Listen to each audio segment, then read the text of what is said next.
Assalamualaikum warahmatullahi wabarakatuh. Hai semua, selamat datang di Kekwi ID, solusi mudah dan menyenangkan belajar keseimbangan kimia. Masih dengan saya, Arvina Dwi Aprilia. Nah, di sini kita akan belajar bersama terkait keseimbangan kimia yang ada dalam proses alam. Namun sebelum belajar, ada baiknya kita berdoa terlebih dahulu ya. Berdoa dimulai.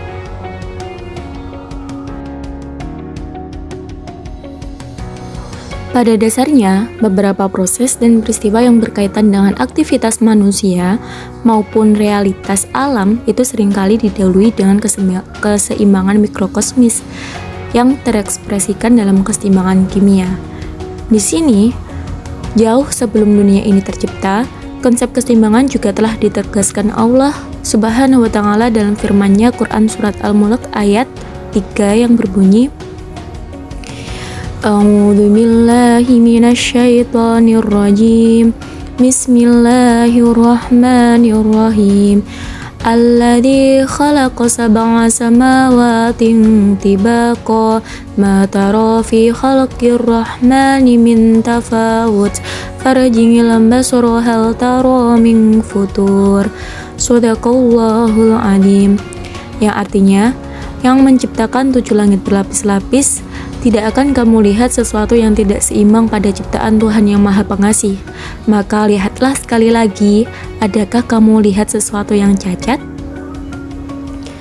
Nah, di sini melalui penegasan tersebut menjadikan jelas bahwasanya dalam tingkat proses apapun, baik empiris yang terlihat maupun yang tidak teramati, Allah Subhanahu wa Ta'ala telah memulainya dengan ukuran yang sangat setimbang.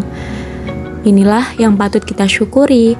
Nah, adapun keseimbangan kimia dalam proses alam bisa kita temui dalam beberapa peristiwa berikut. Mulai dari keseimbangan kimia dalam makhluk hidup, ada pula keseimbangan kimia dalam udara, dan juga keseimbangan kimia dalam lingkungan.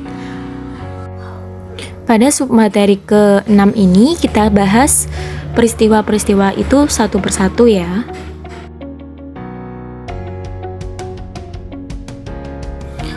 Dimulai dari keseimbangan yang pertama tadi, yakni keseimbangan kimia dalam makhluk hidup. Pada organisme atau makhluk hidup terdapat banyak sekali proses keseimbangan kimia supaya metabolismenya berlangsung dengan baik. Salah satunya adalah keseimbangan kimia dalam darah. Teman-temanku semua, tahukah kalian berapa sih pH darah manusia normal itu? Ya, pH normal darah manusia berkisar antara 7,35 sampai dengan 7,45. Kondisi pH ini dapat dipengaruhi oleh kadar CO2 atau karbon dioksida dalam darah. Karbon dioksida sendiri dalam darah dapat bereaksi dengan air atau H2O membentuk H2CO3 yang biasa kita sebut dengan asam karbonat. Nah, reaksi kimia ini merupakan reaksi keseimbangan dengan persamaan reaksi sebagaimana berikut, yaitu CO2 plus H2O menjadi H2CO3. Ingat, kalau tanda panah bolak-balik berarti itu menunjukkan reaksi keseimbangan. Sementara untuk reaksi ionisasi dari asam karbonat sendiri ialah H2CO3 menjadi HCO3- plus H+. Di sini, H2CO3 merupakan asam kuat, sehingga apabila darah kelebihan asam karbonat, itu membuat darahnya terlalu asam. Sementara apabila darah kekurangan asam karbonat, dapat membuat darah terlalu basa. Nah, karena keberadaan asam karbonat itu sangat dipengaruhi oleh kadar CO2 dalam darah, maka penting kiranya untuk memperhatikan kadar CO2 atau karbon dioksida agar metabolisme tubuh itu tidak terganggu. Dalam hal ini, Allah Subhanahu wa Ta'ala telah menetapkan komposisi dan kadar darah sedemikian rinci sehingga proses kimiawi dalam tubuh dapat berjalan dengan baik. Pengaturan yang sedemikian sempurna kembali Allah Subhanahu wa Ta'ala tegaskan pada Quran Surat Al-Furqan ayat 2 yang berbunyi, A'udzu billahi minasyaitonir rajim. Bismillahirrahmanirrahim. Alladzi lahu mulkus samawati wal ardi wa lam yattakhidh walada walam yattakhidh walada walam yakul lahu syarikun fil mulki wa khalaqa kulla syai'in faqaddarahu taqdira. Shadaqallahul adzim. Yang artinya, yang memiliki kerajaan di langit dan di bumi, tidak mempunyai anak, tidak ada sekutu baginya dalam kekuasaannya, dan dia menciptakan segala sesuatu lalu menetapkan ukuran-ukurannya dengan tepat. Masya Allah, lihatlah, di sini Allah telah menetapkan ukuran yang cukup sempurna tanpa kita minta, dan Allah kasih dengan ikhlas untuk hamba-hambanya. Jadi kita wajib bersyukur kepada Allah untuk segala kesehatan, segala rizki dan nikmat.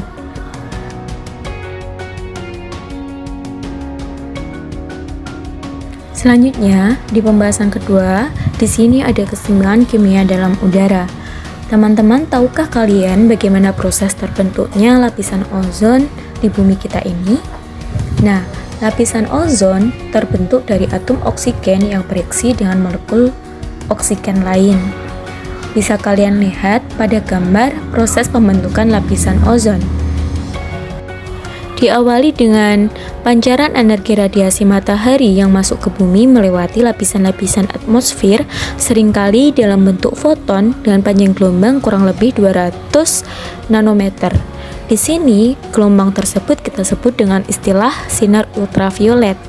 Nah, foton dari pancaran energi radiasi ini mampu menguraikan gas oksigen atau O2 di udara bebas. Molekul tersebut terurai menjadi 2 buah atom, di mana proses ini dikenal dengan istilah fotolisis. Pernah dengarkan istilah fotolisis ini? Nah, secara alamiah, atom oksigen tersebut akan bertumbuhkan lagi dengan molekul oksigen lain yang ada di sekitarnya, sehingga terbentuklah molekul ozon atau O3.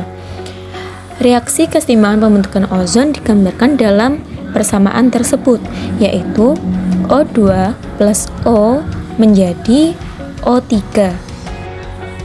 Ditandai dengan panah bolak-balik, itu menunjukkan reaksi tersebut bersifat seimbang, sehingga dapat disimpulkan bahwasanya jumlah molekul oksigen atau O2 di udara bersifat stabil karena molekul ozon atau O3 itu mudah terurai kembali, atau reaksi ini disebut dengan reaksi dapat balik. Dan dengan adanya reaksi keseimbangan itu pula, maka komposisi udara secara alami akan selalu tetap dan terjaga. Ozon di sini diibaratkan sebagai mantel bumi yang menjaga suhu dalam bumi agar tetap hangat sesuai dengan kriteria tempat tinggal makhluk hidup. Maha suci Allah Subhanahu wa Ta'ala dan segala perhitungannya.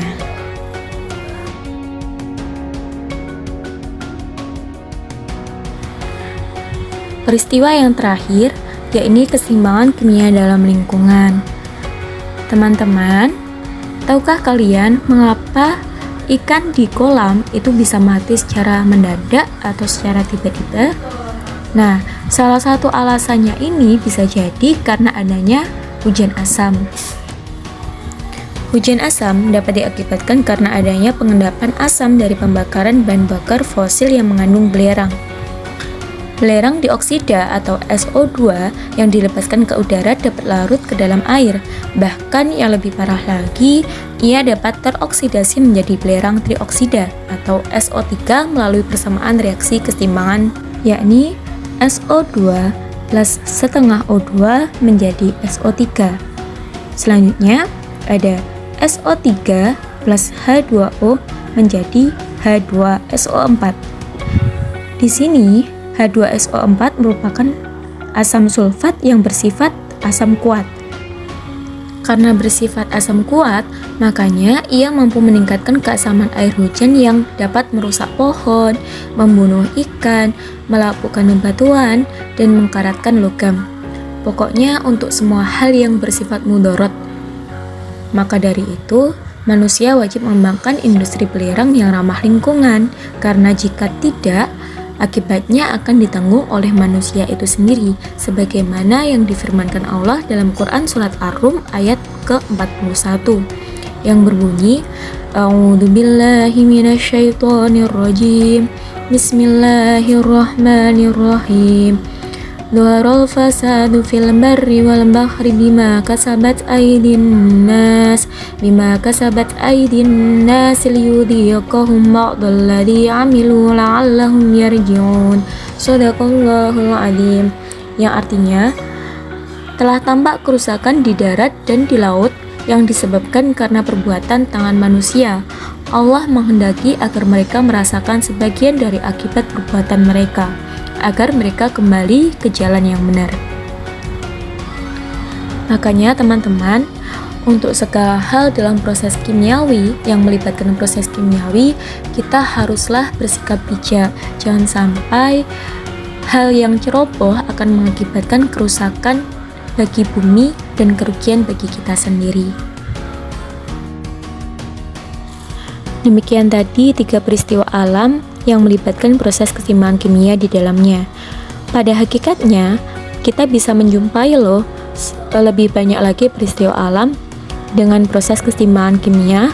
Maka dari itu, kita wajib untuk memperbanyak bersyukur, karena bagaimanapun proses yang diberikan Allah itu sungguhlah luar biasa dan terperinci.